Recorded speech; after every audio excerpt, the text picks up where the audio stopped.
Welcome to the Art and Soul Podcast. I'm Alicia, your fellow dreamer and guide on this path of healing.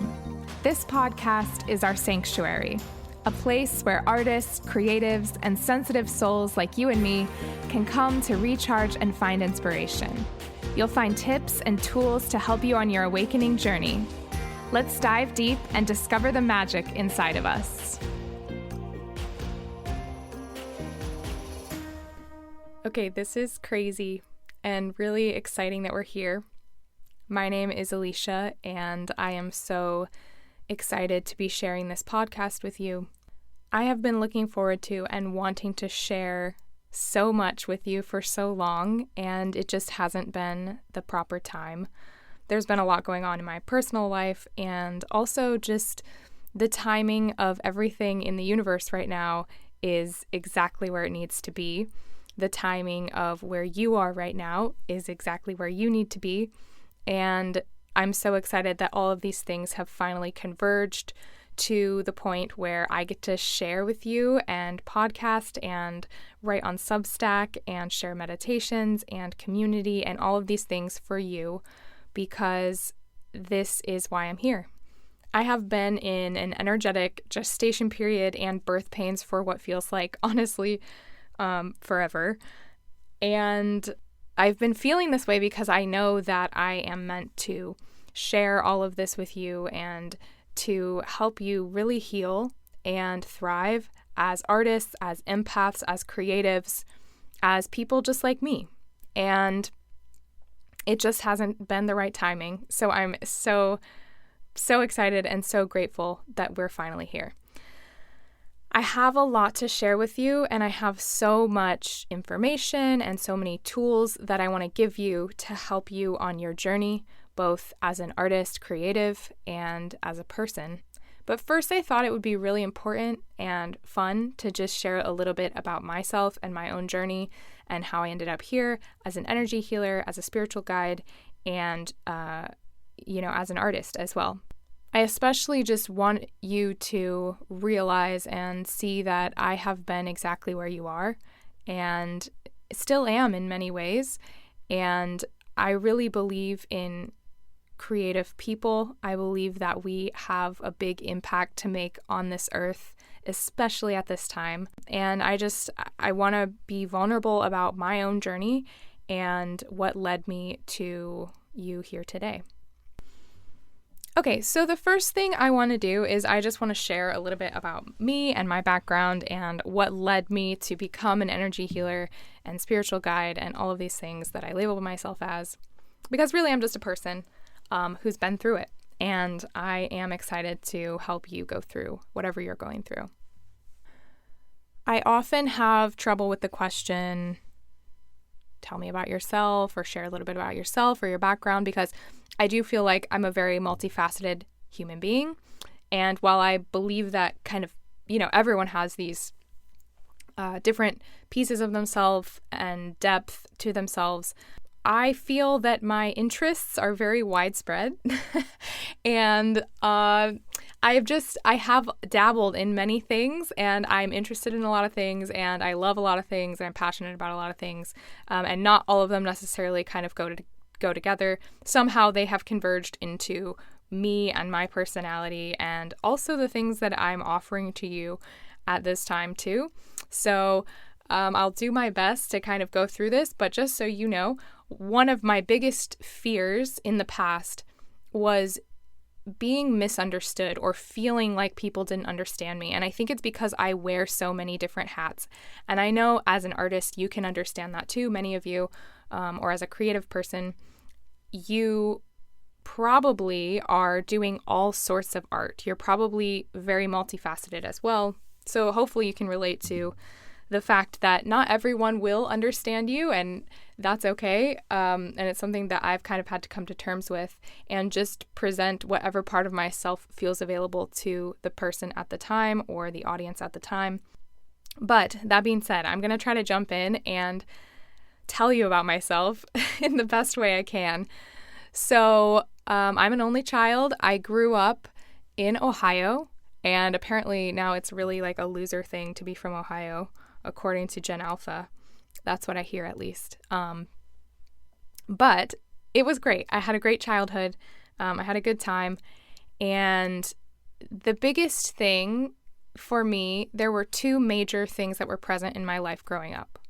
One of them was this spiritual aspect of myself, which at the time was very wild and not quite defined and experienced in a lot of different ways that I'll go into. And the other was the creative part of me. And the creative part of me was the part that I really leaned into in my childhood and was really celebrated in my childhood. So I did a lot of theater.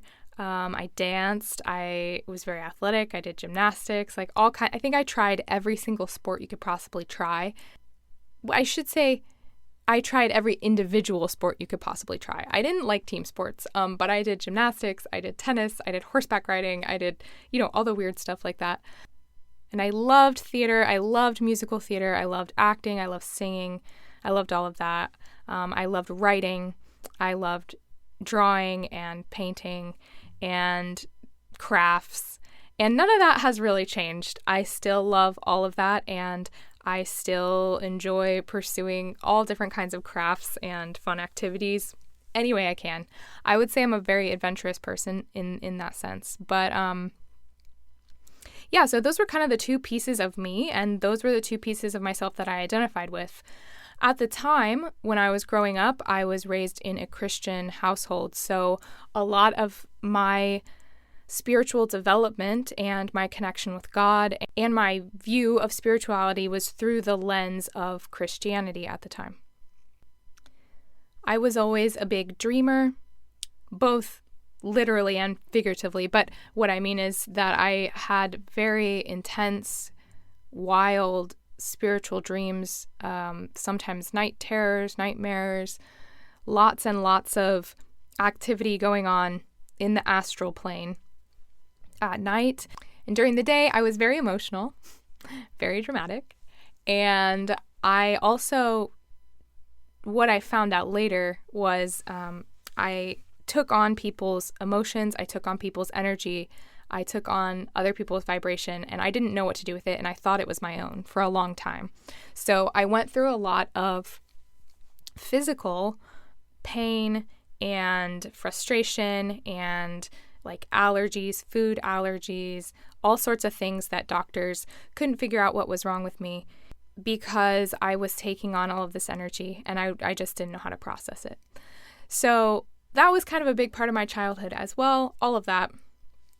And just not really feeling understood, even as a child. I mean, I have wonderful, incredible parents who love me and adore me and have always supported me, which is just such a gift.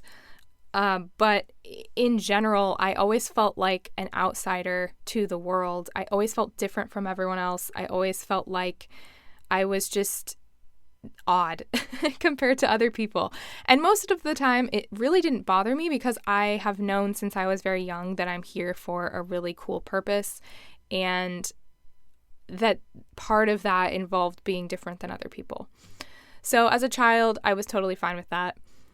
I went to college for musical theater, and college was kind of one of the first places I started to really be confronted with the fact that I was really different than other people, because part of me thought I was really different than other people because in the town I grew up in, it was a small town. There weren't a lot of musical theater, artistic type people.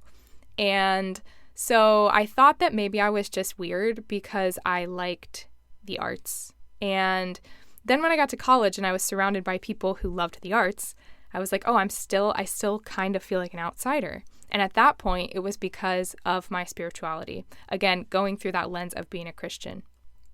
And I always have had such a deep connection with this divine source that Christians label as God and New Age labels as the universe or source or whatever you want to call it. But I've always had such a deep, deep connection with that being. So part of my journey in college was kind of realizing that I was still different and looking at the other side of the coin, the side that was different because of this spiritual part of myself. After college, I moved to Los Angeles, where I lived for the last 9 years until recently, and pursued acting in film and television. And the fun part about Los Angeles is that I always thought I was going there to be successful in acting and be famous and all these things. And really, I was going there to find myself, which a lot of people do in their 20s. But it was more challenging than I ever could have imagined, and not even because of acting. It was the breaking down of who I had built myself up to be and all of these pieces of myself that I had identified with, but weren't really me, or were put there by other people, or that I had identified with to be part of society, to be part of the group, to feel included. And it was a really, really intense few years there.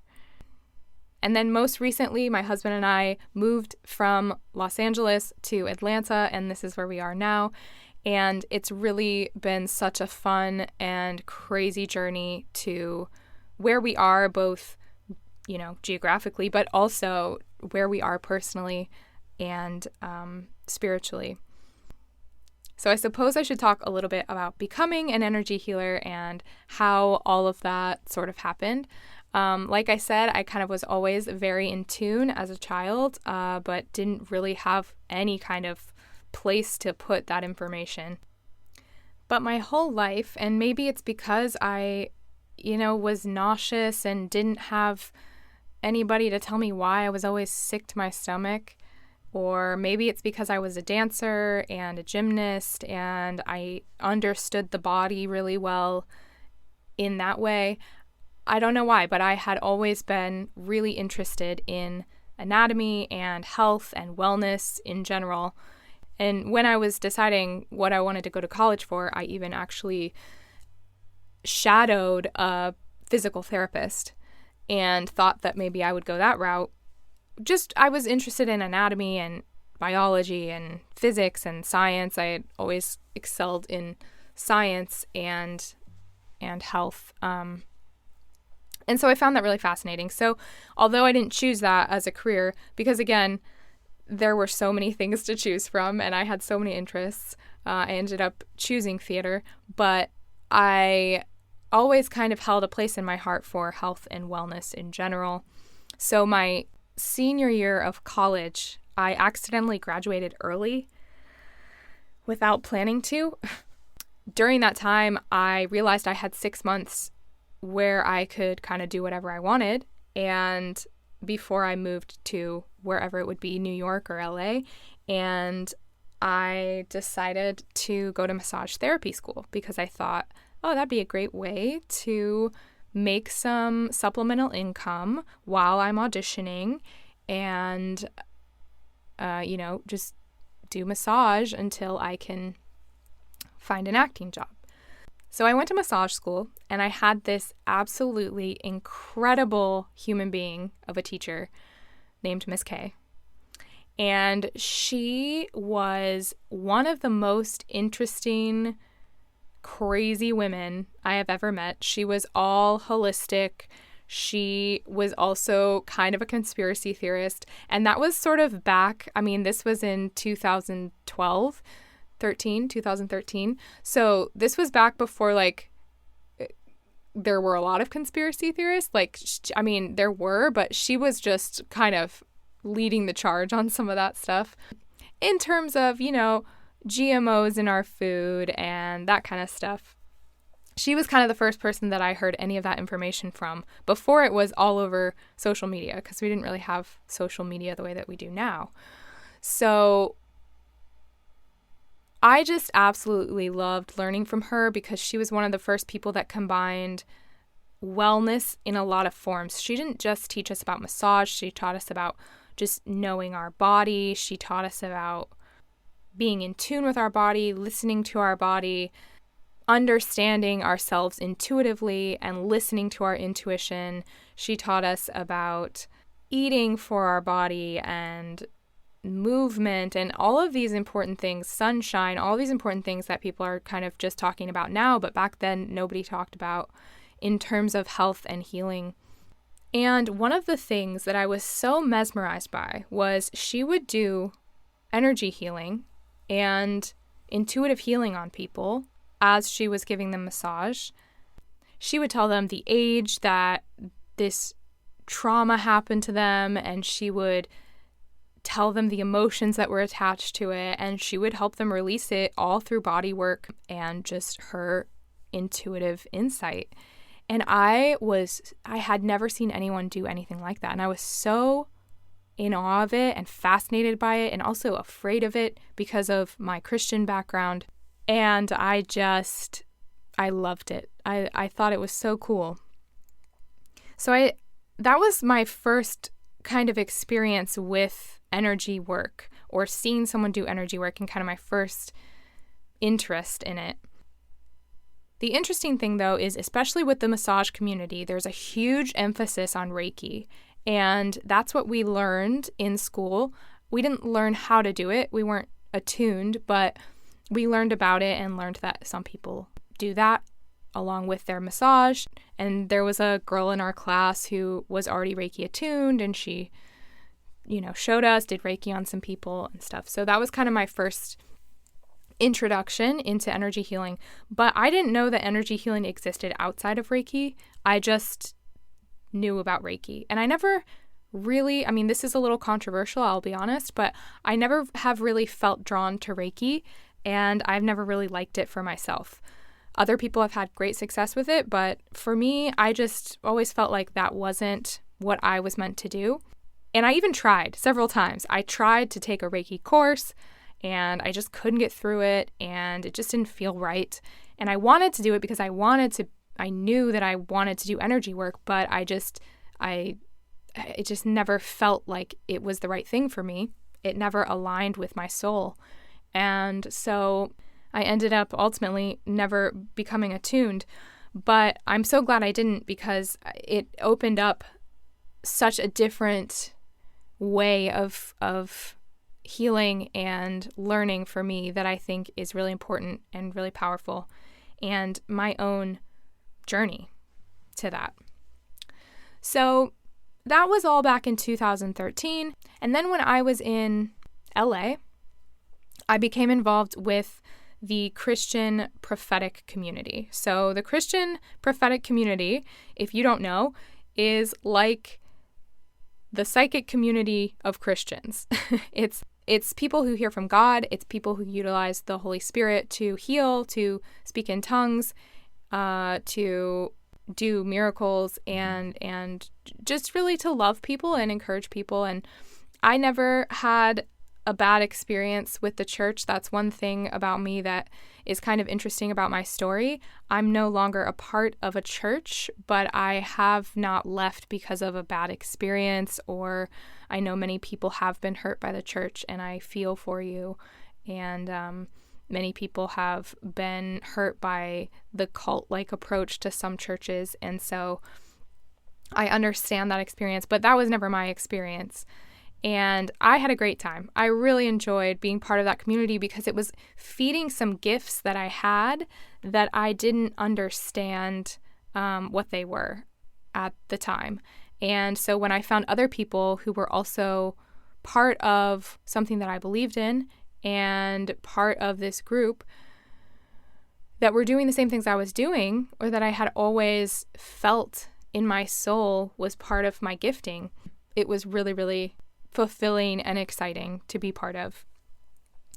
I learned so much about myself during that time, and my prayer as a young girl and throughout my life had always been, God, I just want to know more of you. I want to know you to the depths of who you are. I want to know the fullness of you. I want to know the truth. I want to know the truth. And it's funny because my name means truthful one. My first name, Alicia, means truthful one. And my middle name means reborn. And if that's not the story of my life on this planet, I don't know.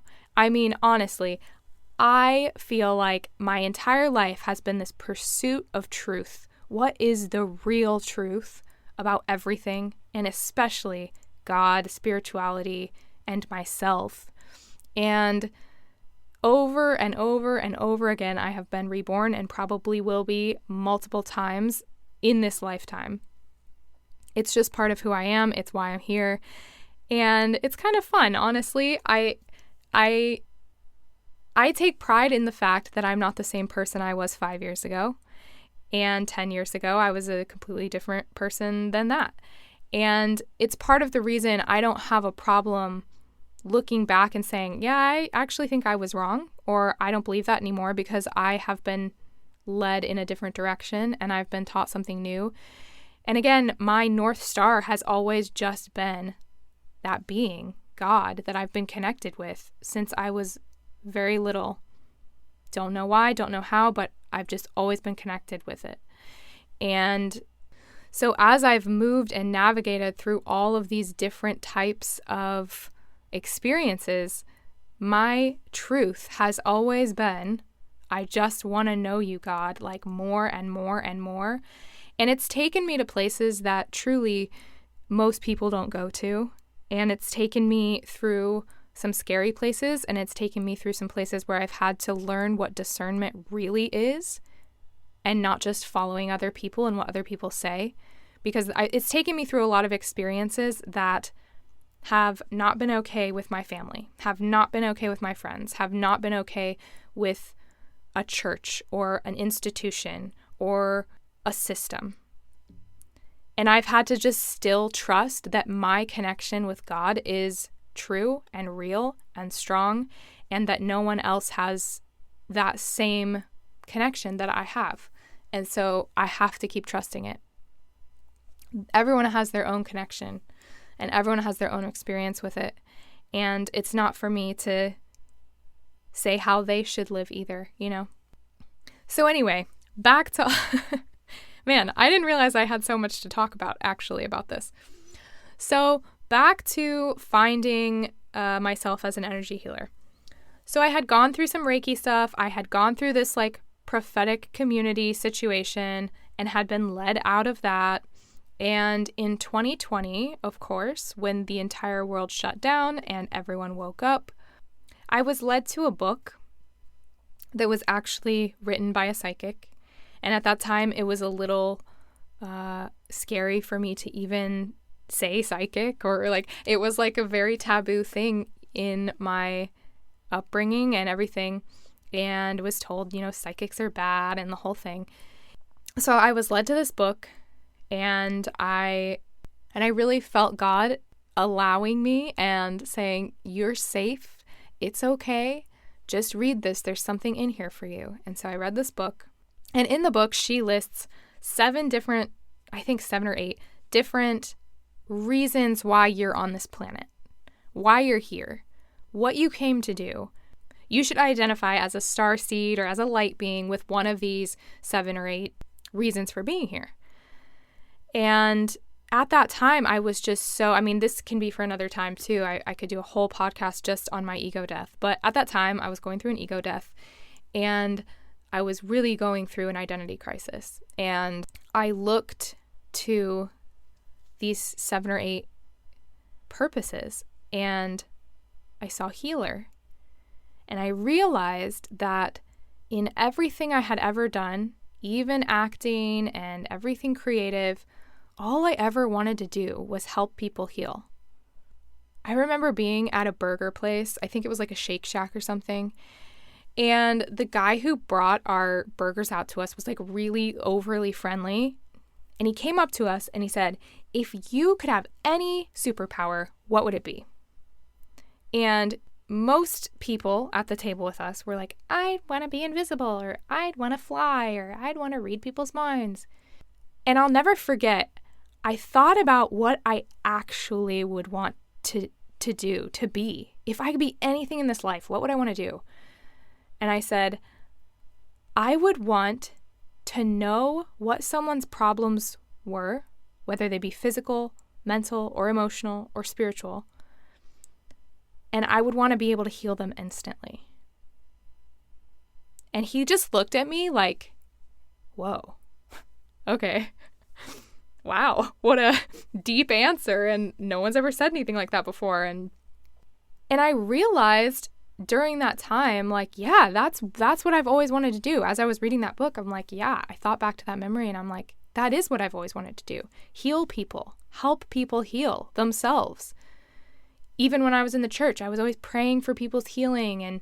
And that was like what was most important to me, that people could enjoy this life, that they could be the fullest, the brightest, the best version of themselves, that they could have the space mentally and emotionally and the capacity to create beautiful art and to enjoy nature and to enjoy relationship with each other. That is what matters to me. And so as I was reading this book, I was like, wow, I'm a healer. That's what I am. I know that's what I am.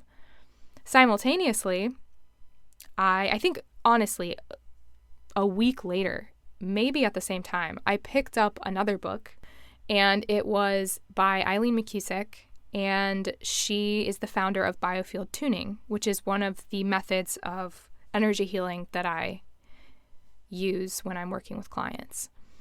And it was the first method of energy healing that I ever found that was not Reiki. And as I was reading this book, I was absolutely blown away by the things that her clients were able to heal from and by the things that she was able to find in the energy field just by using sound and just by using her intuitive nature.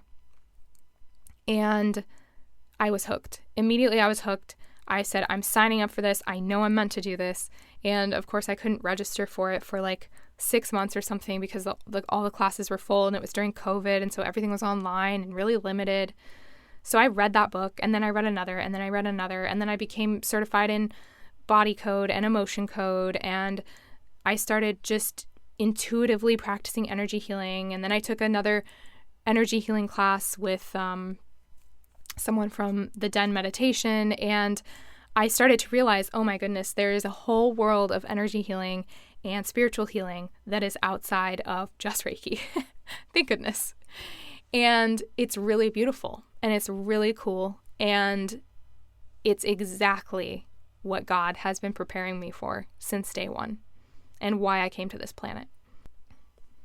So as we come to the reason that my business and my work is geared toward artists and creatives, it may be kind of obvious to you. Of course, I love those beings. I love artists. I love creatives. I love anybody who is inspired and emotional and different and daring and wants to create. I love it. I love it so much.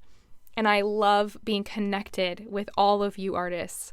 It's seriously the joy of my life. I love experiencing your art. I love looking at it. I love listening to it. I love feeling it. I love seeing it, all of it. It's so incredible that we get to create in this life.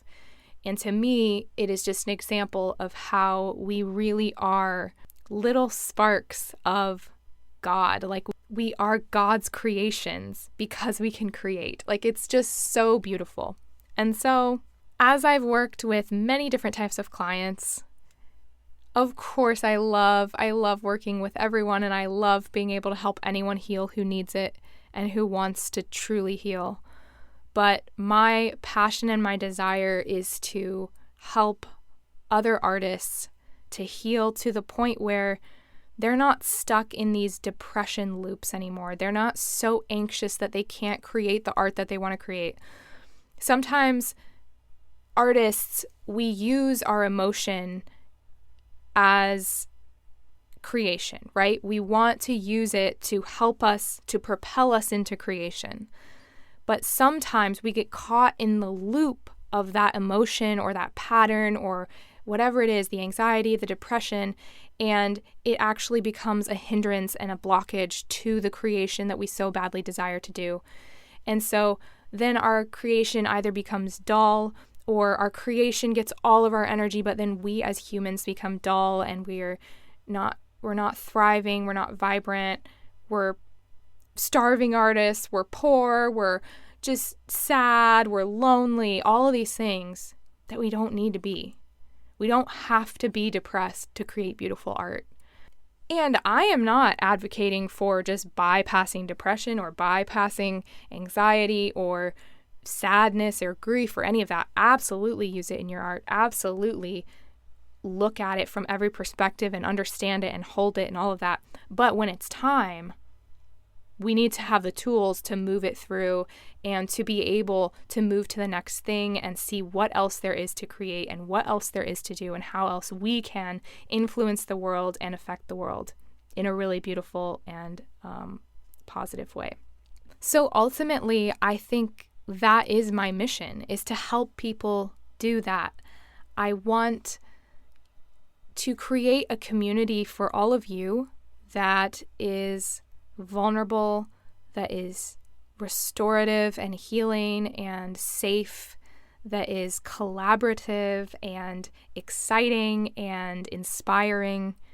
I want it to be all of those things, and I would love for you to participate in that in whatever way you feel led to do. So for some of you, that might be working with me personally one-on-one to really get yourself moving as an artist, to get your work out there, to get yourself feeling really good and really confident, and for others to be able to be magnetized by your work. And so you can start making money from that, and you can start really living in a way that's fulfilling and fun and exciting along with being an artist. And for some of you, it might be being a part of another community of like-minded artists, because let me tell you, not everyone actually wants to heal. Some people are so happy to roll around in the same patterns that they've been in for years, and that's what they choose. And that's okay. That is absolutely their choice. But when you are on a journey of healing, when you are on a journey of understanding yourself, looking inside of yourself, understanding God, understanding spirituality, you want other people who are doing that too. It is absolutely imperative. It is so helpful. It takes so much longer when you're all by yourself, let me tell you. So for some of you, it'll be that community, and I'm getting excited because I'm opening up a lot of community-based kind of programs in the next 6 months or so. So you'll have that opportunity to connect with other artists, with other creatives, with other spiritual seekers. And also you'll have a place to share your art and just yourself in your own journey. So as of now, I think that's all I have to share with you in terms of what to expect and what I'm going to be offering for you and who I am. Please let me know if you have any questions. I'm so happy to continue talking about myself, of course, and I'm so happy to continue just sharing with you information and all the tools that I have for healing, for becoming the truest, best version of yourself so you can really make the difference that you want to make in the world. I can't wait to expand this. I can't wait to discuss with you more about the things that you're really excited to learn about and to hear about.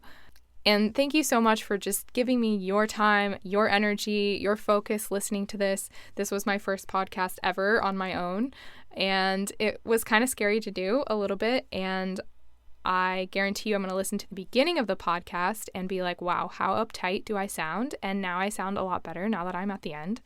But anyway, thanks for sticking with me through all of it. I'm so glad you're here. I'm so glad that you are on this journey with me, and I am so looking forward to all the ways that we can connect and that I can help you learn how to heal. Love you so much. Looking forward to all of it. That's all for now.